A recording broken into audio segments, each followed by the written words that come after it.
Shalom, selamat pagi, Amanginang, jemaat yang dikasihi Tuhan kita Yesus Kristus.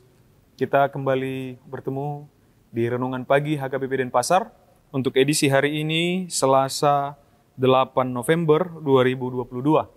Sebelum kita mendengarkan firman Tuhan, marilah kita bernyanyi terlebih dahulu. Kita bernyanyi.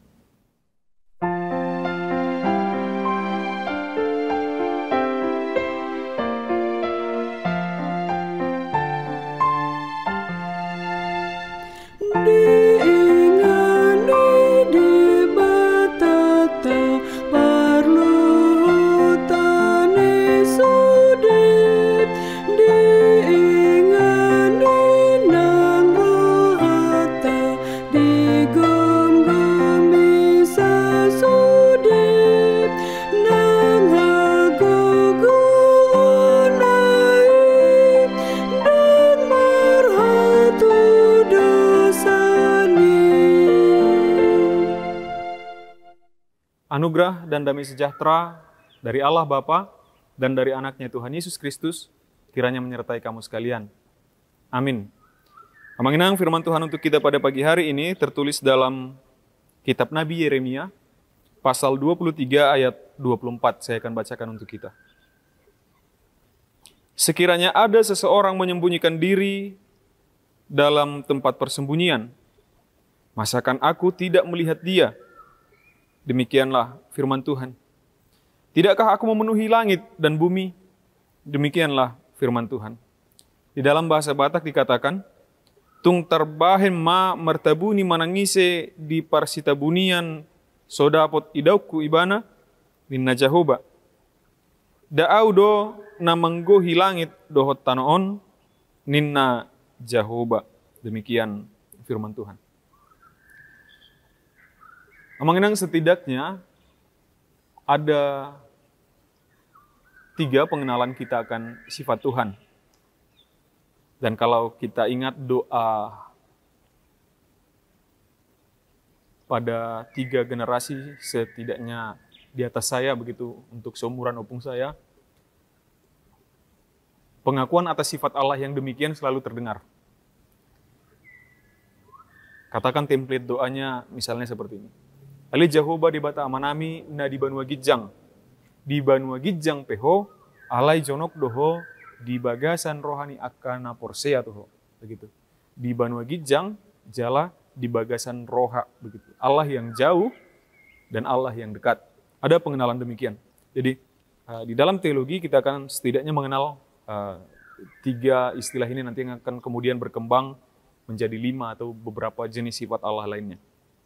Yaitu Allah yang imanen, yang dekat, yang tadi yang kita katakan bahwa Allah ada di dalam hati setiap orang percaya. Kemudian Allah yang transenden, Allah yang ada di surga, yang di Banua Gijang, yang menatap dari tahtanya ke dunia, ke bumi, ke kita, begitu. Kemudian ada Allah yang sifatnya adalah yang omnipresence, yang dia berada di manapun, di setiap tempat, di setiap waktu, dia ada di sana. Allah yang imanen, transenden, dan omnipresent. Hal ini kemudian menguatkan kita, menginang bahwa Tuhan tidak hanya bersemayam di satu tempat, tidak hanya di altar, tidak hanya di gereja, tidak hanya di bangunan-bangunan yang disucikan, yang disakralkan oleh manusia, tapi dia bisa ada di segala tempat, di segala waktu. Dengan demikian, ketika kita mengetahui bahwa Allah ternyata ada di semua tempat, Allah berada di hati orang-orang percaya, Allah berada di tahtanya dan melihat semuanya secara terbuka, begitu.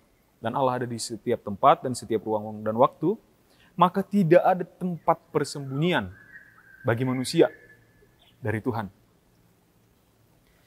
Di satu sisi kita akan katakan bahwa, ternyata saya tidak akan bisa menyembunyikan dosa saya sesembunyi-sembunyinya. Pun saya bisa menyembunyikannya dari Tuhan, dari manusia, dari orang lain, tapi Tuhan pasti akan tahu. Tuhan Maha melihat, dia bisa melihat setiap perbuatan kita, yang baik dan yang buruk. Pun secara sembunyi-sembunyi, dan itu yang diminta Tuhan untuk kita berbuat baik, orang tidak lihat itu, orang akan mungkin menuduh, apa sih yang sudah kau lakukan selama ini? Padahal kita tidak harus memang selalu pamer ketika kita berbuat baik, karena kita tahu dan yakin dan percaya bahwa Tuhan kita melihat setiap perbuatan baik kita. Sebaliknya, dalam perbuatan jahat, dalam kebiasaan-kebiasaan yang jahat, yang kita sembunyikan dari halayak umum, tapi ingat juga bahwa Tuhan turut melihat itu. Tidak ada yang bisa lari dan sembunyi dari pengetahuan Allah, dari penglihatan Tuhan. Dia ada di setiap hati orang dan dia tetap melihat kita dari atas. Ayat ini, perikop ini, pasal ini sesungguhnya mengenang berbicara tentang para nabi-nabi palsu. Orang-orang yang mengkhotbahkan tentang Tuhan lewat mimpi. Lalu orang tidak berani menyangkal karena memang di beberapa kisah, seperti di kisah Yusuf misalnya, Tuhan bekerja lewat mimpi untuk mewahyukan sesuatu, untuk menunjukkan sesuatu, begitu, mengungkapkan sesuatu. Tuhan juga bekerja lewat mimpi. Namun ini diperalat oleh beberapa oknum juga yang disebut oleh Tuhan sebagai nabi-nabi palsu, nabi-nabi sesat, memakai ini untuk menyesatkan umatnya. Mereka, para nabi palsu ini akan mengatakan bahwa aku bermimpi. Melalui mimpi, aku bertemu dengan Tuhan. Tuhan berbicara kepadaku. Aku bermimpi seperti ini, seperti ini, seperti ini. Begitu. Dan ini akan menyesatkan umat Tuhan. Dan Tuhan menghardik orang-orang yang seperti itu. Yang menyesatkan umat dengan kata-kata mimpi dan bualan-bualan lainnya. Mereka pikir, tidak ada yang mengetahui itu. Orang-orang ini kan berpikir bahwa Tuhan yang benar-benar bekerja lewat mimpi, dan saya bisa saja menjadi medium dari perantara mimpi tersebut. Tapi dia ternyata berbohong ke orang-orang. Tapi ingat, Tuhan tahu, Tuhan melihat bahwa orang itu pun adalah berbohong, dan pun manusia bisa dibohonginya, tetapi Tuhan tidak akan pernah dibohonginya. Dan di akhir dari perikop ini, untuk orang-orang yang seperti itu, maka hukuman akan berjalan, akan terjadi untuk dia. Pun Tuhan berbicara lewat mimpi, tetapi ketika orang-orang memakainya untuk suatu kebohongan, maka Tuhan akan membalaskan kepada orang-orang tersebut. Tuhan kita adalah Tuhan yang dekat, dan Tuhan yang jauh, yang maha melihat, yang bisa melihat apapun yang ada di bawahnya, dan dalam waktu yang sama, bersamaan, Tuhan juga ada di seluruh ruang dan waktu. Maka takutlah akan Tuhan. Amin, kita bersatu dalam doa. Terima kasih Tuhan atas firman-Mu yang telah kami dengarkan, yang menguatkan kami bahwa dalam setiap kegiatan aktivitas kami, Engkau tetap bersama-sama dengan kami. Untuk itu Tuhan, ajarkan kami untuk senantiasa dapat berbuat kebaikan, menjauhi kebohongan dan kesesatan di dalam segala aktivitas kami.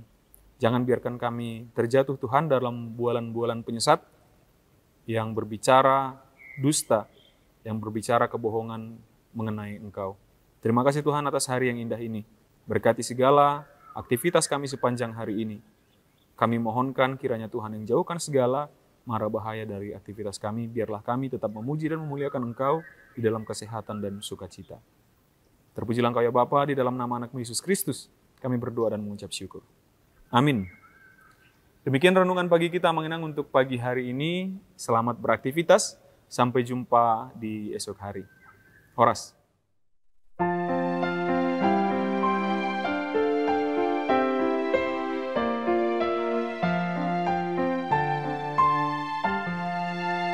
Allah kita Maha Esa, Khalik alam semesta, Pencipta yang kelihatan juga yang tak terlihat. Selidikilah cermat agar kau tak tersesat.